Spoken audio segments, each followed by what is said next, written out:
it's going to go down in marketing history as one of the most epic fails of all time.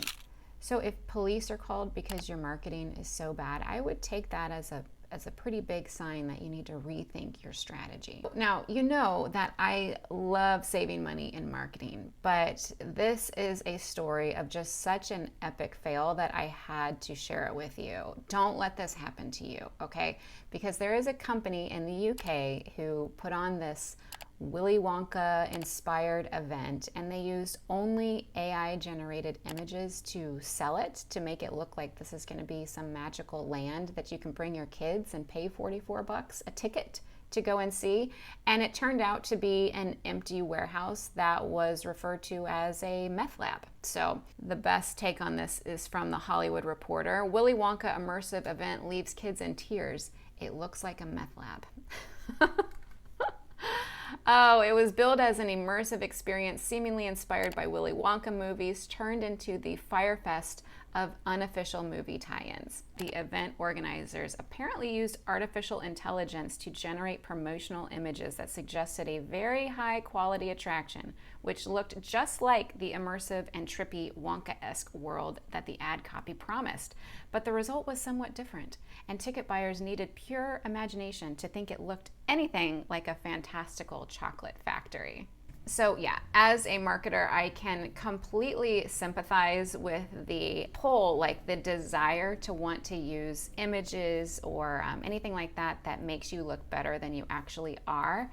But please do not ever, ever do that. Don't do this. This can happen to you. I'm sure that nobody had ever heard of the House of Illuminati before. Now everybody does. And it's going to go down in marketing history as one of the most epic fails of all time. You know, I'm all about thrift marketing. I'm all about saving money, but use AI as it was intended. Like, the best way to use AI is to help save you time as a marketing manager. I use it all of the time to just help me brainstorm ideas, to help me think of good titles for my blog posts, to help me even outline an article that I'm writing or outline a YouTube video that I could just use a little prompting for. It is a wonderful research tool. It's a wonderful brainstorming tool, is really how I think of it most often.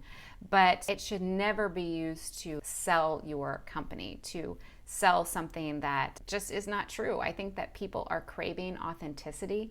People want to know, and people know that an image is AI generated. You know, I want to know that something's real. I've seen this happen with a lot of other companies, though, not to this extreme to where, you know, police are called and stuff like that. But I mean, just personally, in my personal life, I look a lot at homeschool curriculums and stuff like that because we homeschool.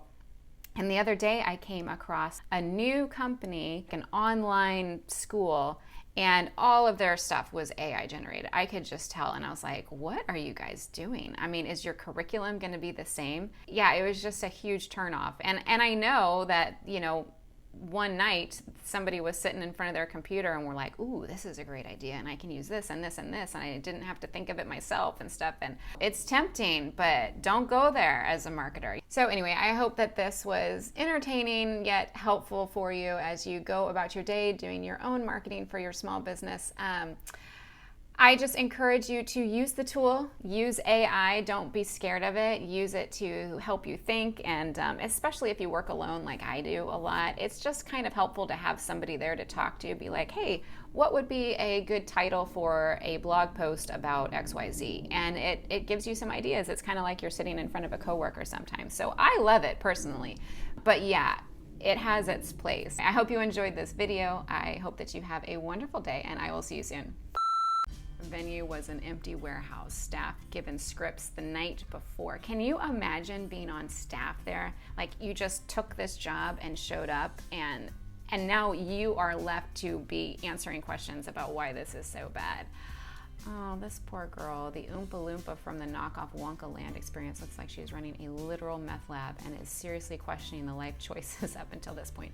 Okay, I really sympathize with people who were hired to work there. Because, I mean, this has actually happened to me before where you don't know what you're signing up for. You just think like, hey, I'm going to go make $10 an hour or, whatever. That's when I was doing jobs like this. You know, you would just show up and be like, wow, this is really, really bad.